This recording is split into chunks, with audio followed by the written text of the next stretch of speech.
नमस्कार, मैं हूं संजय शर्मा। आप देख रहे हैं 4 PM news network. Uttar Pradesh के बाद सबसे ज्यादा लोकसभा सीटें हैं महाराष्ट्र में। मतलब महाराष्ट्र काफी हद तक 2024 के चुनाव में अपनी भूमिका तय करने जा रहा है। एक एक सीट बड़ी महत्वपूर्ण है 2024 में। आप देख रहे होंगे छोटे छोटे राज्यों में भी अमित शाह जी कितना मेहनत कर रहे हैं। त्रिपुरा के चुनाव हो, मेघालय में हो, आज उन्होंने इशारा किया कर्नाटक में हो, आज उन्होंने इशारा किया कि कॉमन सिविल कोड की तरफ एक कदम और बढ़ा है। ये माना जा रहा है कि भारतीय जनता पार्टी 2024 के चुनाव से पहले राम मंदिर, कॉमन सिविल कोड इस तरह के मुद्दे लेकर आएगी जिससे हिंदुत्व की भावना को उभार दिया जा सके। क्योंकि भारतीय जनता पार्टी को पता है कि कुछ राज्य ऐसे हैं जो परेशानी पैदा कर रहे हैं, जैसे मध्य प्रदेश, जैसे बिहार, जैसे बंगाल और जैसे महाराष्ट्र। महाराष्ट्र में बड़ी कोशिशें की गई हैं कि महाअघाड़ी गठबंधन को किसी तरह तोड़ा जाए। कांग्रेस, शिवसेना, अब तो शिवसेना टेक्निकली नहीं है उनकी, कांग्रेस, शिवसेना और एनसीपी के गठजोड़ को तोड़ा जाए। चुनाव आयोग ने शिवसेना मुख्यमंत्री एकनाथ शिंदे को दे दी है, शिवसेना का चिन्ह दे दिया है। लेकिन महाराष्ट्र में आज सुबह से मेरी कई लोगों से बात हुई, वो बता रहे हैं कि चुनाव चिन्ह भला चला गया हो लेकिन सिंपैथी जो है वो उद्धव ठाकरे की तरफ ज्यादा है। भारतीय जनता पार्टी के लिए ये चिंता की बात है, क्योंकि इस राज्य में जो हालात बने हैं, चाहे वहां के उद्योगों को गुजरात शिफ्ट करना हो या फिर ये समीकरण महाअघाड़ी का भारतीय जनता पार्टी के चेहरे पर चिंता की लकीरें खींच रहा है। तो मैं सोचा कि आज महाराष्ट्र के सीनियर जर्नलिस्ट से मैं आपकी बात कराऊं, जिसको महाराष्ट्र की राजनीति की बहुत गहरी पकड़ है, जो मुंबई के दिल में रहते हैं, पत्रकारिता में लंबा अनुभव है और महाराष्ट्र की राजनीति को वो एक एक बिंदु पर समझते हैं।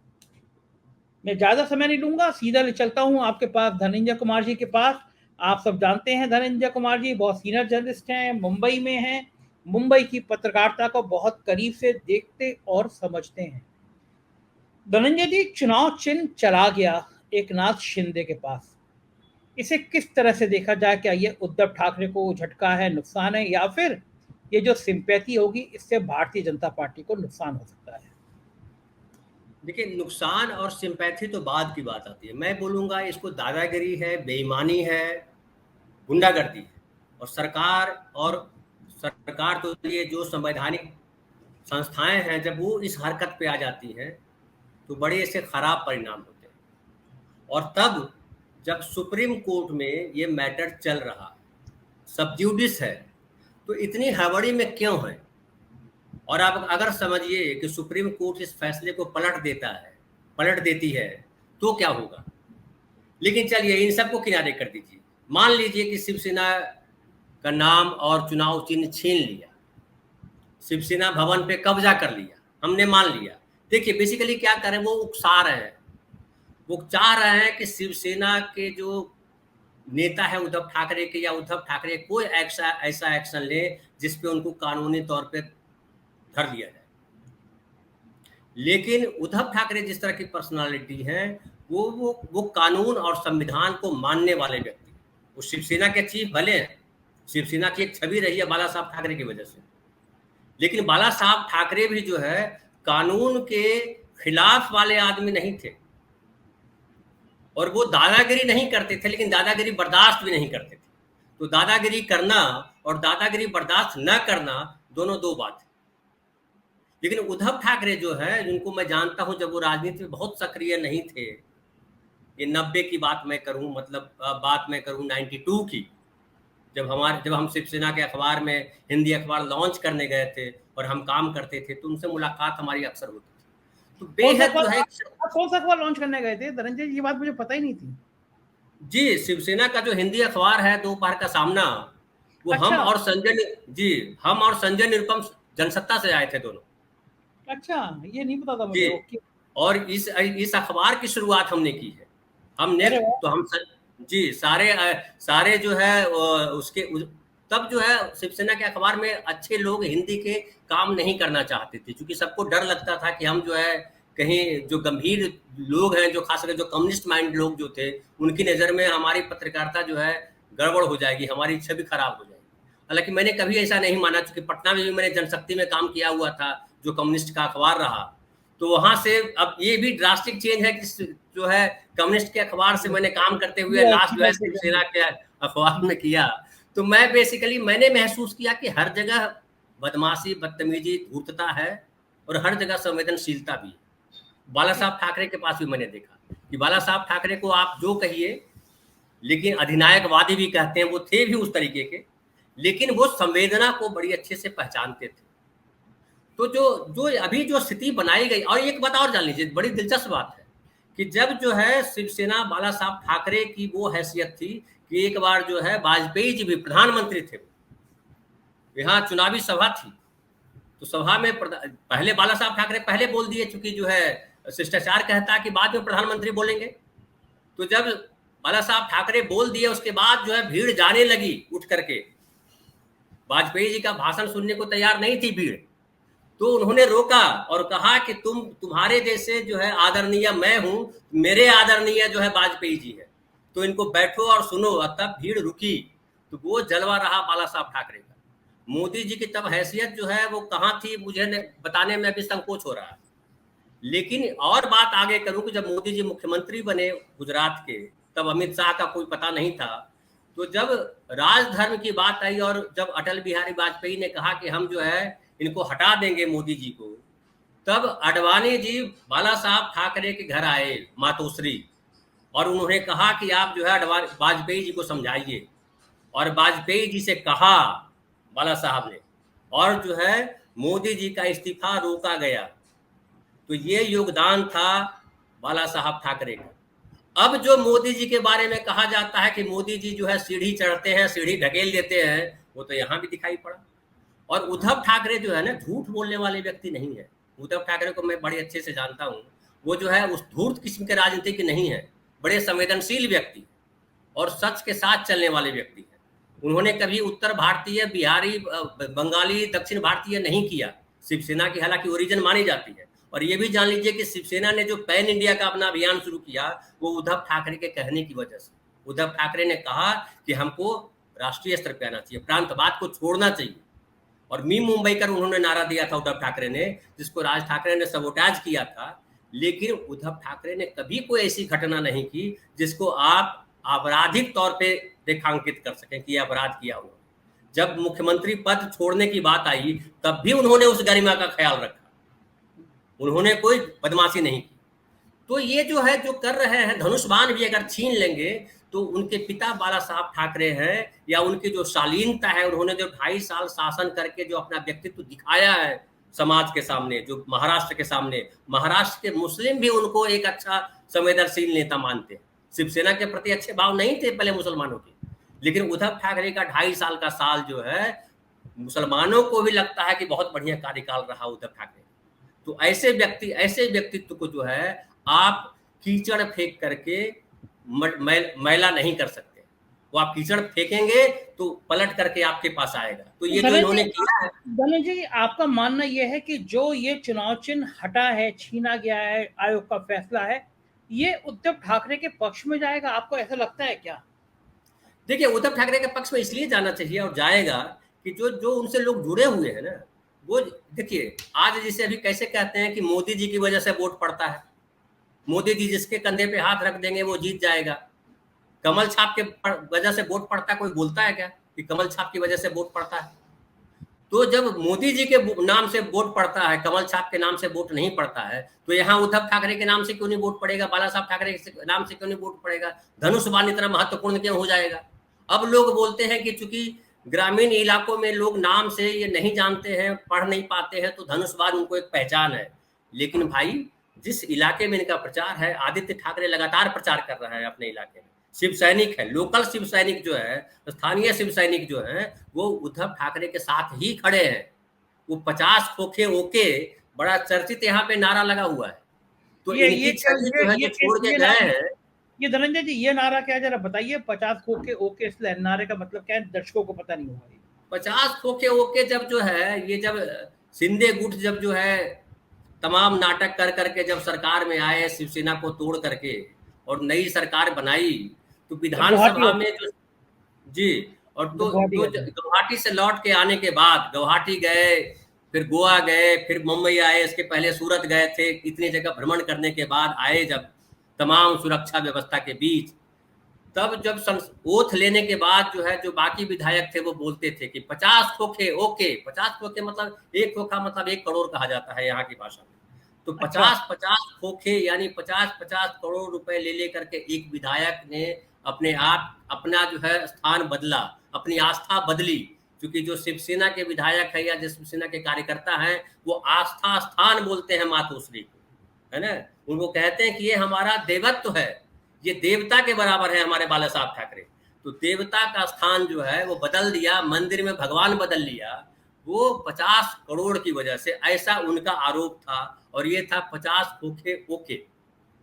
ओके। जी लेकिन आज तो कल संजय राउत ने भी आरोप लगाया कि ये चुनाव आयोग जो है इसके इसमें करोड़ों की डील हुई है। उन्होंने एक अमाउंट भी बता दिया कि इतने करोड़ की डील हुई है इसमें।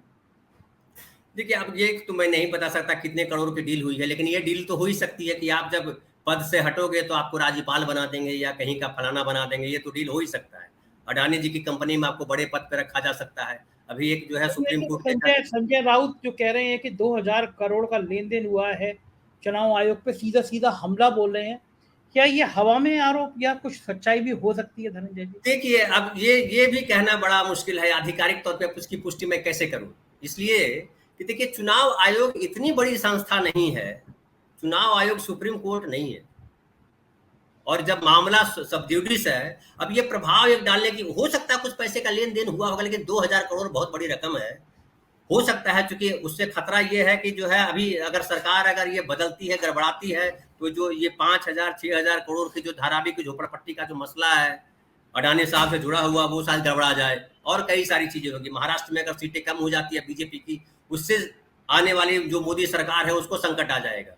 और इसकी झलक मिलती रही है। इसको ऐसे इस तौर पे देखिए कि विधान परिषद के चुनाव में भी बीजेपी को मात मिली, नागपुर में हार गए बीजेपी वाले। हाँ, ये तो बड़े फिर जो है, ताज्जुब की बात थी। ये तो धनंजय जी बड़े ताज्जुब की बात है। नागपुर आरएसएस का मुख्यालय है, नागपुर में बीजेपी की विधान परिषद में हार बहुत बड़ा मैसेज था इसका तो। एग्जैक्टली। तो ये समझिए, और आप देखिए कि आप इतना दबदबा कायम करने वाले लोग हैं। अंधेरी का जो चुनाव हुआ विधानसभा का, उसमें आपने जो है नामांकन दाखिल करवाया एक नेता से, फिर वापस ले लिया। तो ये सब क्या है? आपको लगा, डर लगा, और ये जो किया है वो डर की वजह से किया। उनको लग रहा है कि अगर इस तरह से हम करेंगे, उससे शिवसेना जो है डिमोरलाइज होगी और शिवसेना कोई गलत कदम उठाएगी, या शायद जनता भ्रमित हो जाएगी और जो है बीजेपी को वोट चला जाएगा। लेकिन मुझे लगता है कि बीजेपी का जो प्रकरण है, शिवसेना तोड़ो प्रकरण, वो दलदल में बीजेपी गिरी है। और ये दलदल से निकलने का जितना प्रयास करेगी बीजेपी, दलदल में और धंसती जाएगी। ये सोचना होगा बीजेपी को, ये दलदल में धंस रही है। इसका मतलब धनंजय जी आप इशारा कर रहे हैं कि महाराष्ट्र में कोई बहुत बड़ा खेला हो सकता है अभी आने वाले दिनों में? बिल्कुल हो सकता है। देखिए, एक कहावत है कि जब बिल्ली बंद कमरे में फंसती है ना, तो आपकी गर्दन पे भी हमला कर सकती है। तो बंद कमरे में बिल्ली को मत मारिए। तो ये बीजेपी को लग रहा है कि हम फंस गए हैं, तो कहीं भी हमला कर सकती है, बिलो द बेल्ट हमला कर सकती है। जो बीजेपी, वो कहीं भी हमला कर सकते हैं। जिस लेवल पे आपने संसद में देखा, राहुल गांधी के प्रति जिस तरह का प्रधानमंत्री जी का भाव था और जिस तरह से संसद ने बर्ताव किया, उसको आप क्या बोलेंगे? उसको शालीनता बोलेंगे, संसदीय बोलेंगे? नहीं है कहीं से। तो वो यहाँ भी हो सकता है, यहाँ भी हुआ। किसको तोड़ेंगे, किसको फोड़ेंगे, किसको जेल में बंद कर देंगे। आप देखिए, जो गृह मंत्री थे महाराष्ट्र के अनिल देशमुख, जिनको जेल में बंद किया गया, 13 महीने जेल में रहे, उन्होंने आने के बाद क्या बयान दिया? बोला ये तो 13 महीने पहले सरकार गिर जाती, हमको भी उन्होंने यही किया था, हम डरे नहीं। नवाब मलिक अभी भी जेल में बंद है, नवाब मलिक को भी डराने की कोशिश की गई। संजय राउत जेल से लौट करके आ गए। तो अभी तो एक अच्छा ये कहा जाए कि शिवसेना के वो सारे लोग निकल गए जो दागी लोग थे। मैं ये भी बोलूं, बहुत पहले भी मैंने इस पे कहा कि शिवसेना के दागी लोग ले गए बीजेपी वाले, उनको अब खुद ही मुश्किल होगी। अमित शाह ने तो कहा है आज कि हम अगला लोकसभा चुनाव एकनाथ शिंदे के साथ ही मिलकर लड़ेंगे। भाई, वो तो कांग्रेस के साथ भी लड़ सकते हैं, राहुल गांधी को डरा करके अपने कब्जे में ले सकते हैं और कह सकते हैं कि कांग्रेस पार्टी जो है समर्थन कर रही है बीजेपी का। अब मोदी जी अगला प्रधानमंत्री कुछ भी कर सकते हैं। अमित शाह जी जो है वो देवों के देव महादेव के साथ रहते हैं, वो मोदी जी के साथ हैं। मोदी जी के कहने से जब अमेरिका हिल सकता है, रसिया युद्ध रोक सकता है, तो ये काम क्यों नहीं हो सकता भाई? कुछ भी हो सकता है। तो इसलिए अच्छा वो जो कहे वो कुछ भी कर सकते हैं। अच्छा धनंजय जी, बिल्कुल मैं अगर आपसे एक पत्रकार के आकलन के हिसाब से पूछूं, आज के माहौल के हिसाब से पूछूं, आज के जनता के रुझान से आपके हिसाब से पूछूं, तो भारतीय जनता पार्टी को अगर 1 महीने बाद चुनाव हो जाएं, तो आपको क्या लगता है? हर पत्रकार का एक आकलन भी होता है कि भारतीय जनता पार्टी को महाराष्ट्र में कितनी सीटों का नुकसान हो सकता है? देखिए, एक मानेंगे कि अभी भी जो है लोगों में हिंदू वाला भाव घटा नहीं है। मैं इस पे ये बोलूँ कि अभी भी लोगों को लगता है कि हिंदू होना बहुत गर्व की बात है और हिंदू मोदी ही हैं जो कुछ कर सकते हैं, ये लोगों को लगता है, इसमें कोई दो राय नहीं है। लेकिन सवाल उठता है कि जो समीकरण भी बहुत महत्वपूर्ण होता है, परसेप्शन और समीकरण का भी रोल होता है। फिर तो परसेप्शन क्या बन रहा है? परसेप्शन बन रहा है कि शिंदे को जो आपने तोड़ा, उससे परसेप्शन ये बनता है कि आप कहीं न कहीं कमज़ोर हो। आप जो है शिंदे को मुख्यमंत्री बना देते हो और आपके फडणवीस जो मुख्यमंत्री थे, वो मुख्यमंत्री हो जाते हैं, तो परसेप्शन बनता है कि आप कमज़ोर हो, आप समझौता कर रहे हो। फिर जब 3 पार्टियाँ जब एक साथ हो जाती हैं और आप शिंदे को लेकर के खुश हो रहे होते हो सकता है राज ठाकरे के साथ समझौता कर लो, हो सकता है किसी और के साथ छोटी-मोटी पार्टी के साथ समझौता कर लो, तो परसेप्शन आप बना रहे हो, लेकिन इस परसेप्शन में भी मजबूत समीकरण बनता दिखाई पड़ता है। कांग्रेस का, शिवसेना का और जो एनसीपी का गठजोड़ है, क्योंकि देखिए महाराष्ट्र के 4 हिस्से अगर करते हैं, तो चारों में अलग-अलग दलों का प्रभाव है। कोंकण में जो है माना जाता है कि शिवसेना बड़ी ताकतवर है। जो नागपुर वाला जो पार्ट है, जो विदर्भ का पार्ट है, वहाँ माना जाता है कि कांग्रेस बहुत मजबूत है। जो पश्चिम महाराष्ट्र का पार्ट है, वहाँ माना जाता है एनसीपी बहुत महत्वपूर्ण है। तो अगर सब जगह आप घुसे भी हैं, तो आपके पास महाराष्ट्र में अभी इतने बड़े नेता नहीं हैं, जो पहले कभी गोपीनाथ मुंडे हुआ करते थे, प्रमोद महाजन हुआ करते थे, वो शख्सियत नहीं है। तो मोदी के नाम पे कितना खेलेंगे? और अभी 1 साल बाकी है भाई साहब। अभी अगर गुजराती और मराठी का मसला अगर उभर जाए, अडानी ऑलरेडी इनको दबा चुके हैं, अडानी के प्रकरण में भी बदनामी हुई है, तो एक अकेला एजेंडा हिंदू के नाम पे कितने साल शासन करेंगे? 9 साल हो गया, लोगों ने नोटबंदी झेली, लोगों ने इतनी महंगाई सही, वो तमाम जो है प्रताड़नाएं सह रहे हैं लोग। तो आप कुछ, लेकिन मुझे लगता है कि समीकरण उनके फेवर में नहीं जाता है। बाकी वो तो कह रहे हैं लोग कि जो है वो जो पेटी है उसको भी बदल लेंगे, वहां से भी हैंडल हो जाता है। जो है वो ये चुनाव आयोग से कहवा सकते हैं कि भैया हारे हुए उम्मीदवार को विजयी घोषित कर दो, लड़ते रहेंगे, कुछ भी कर सकते हैं। तो वो तो अलग बात है, उसका तो कुछ नहीं कर सकते, है ना? अच्छा हाँ, धनंजय लेकिन जी, अगर एक ऐसे निष्पक्ष तौर पे अगर देखें तो बीजेपी कमजोर है इस प्रकरण से, और आपका मानना है कि चुनाव चिन्ह छीनने के बावजूद उद्धव और मजबूत हुए हैं, बीजेपी कमजोर हुई, छवि खराब हुई, आपका यही मानना है? बिल्कुल मानना है।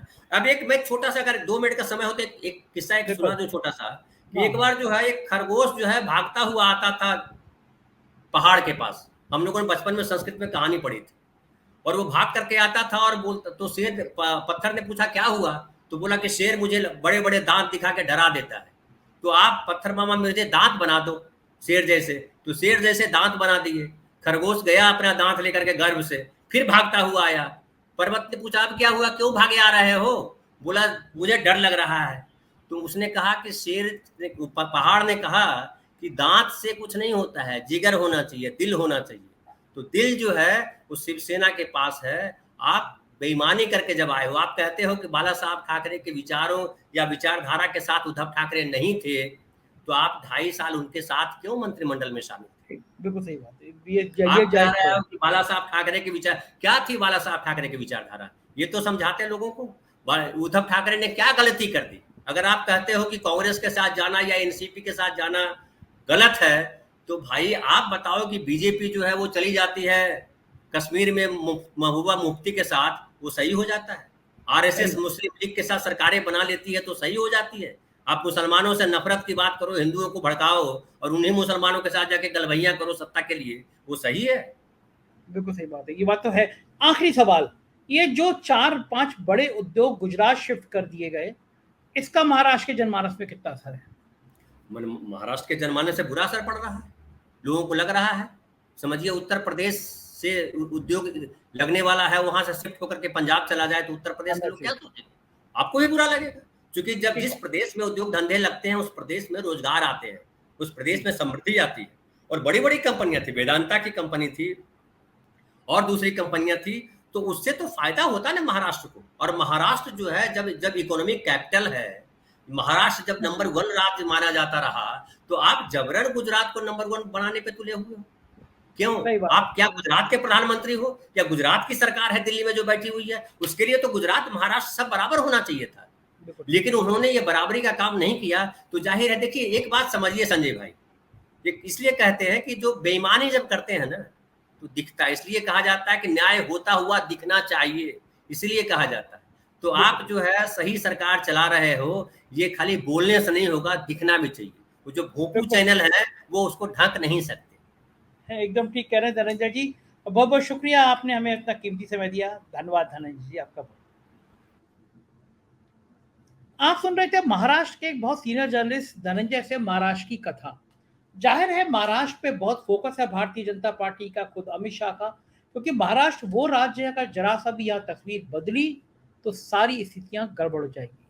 मुझे लगता है ये आपको परिचर्चा पसंद आई होगी, अपनी राय से जरूर अवगत कराइएगा। बाकी राज्यों की अगर खबरें देखनी है तो 4 PM Bihar, 4 PM Gujarat, 4 PM Karnataka subscribe करिएगा। शुक्रिया, धन्यवाद, थैंक यू।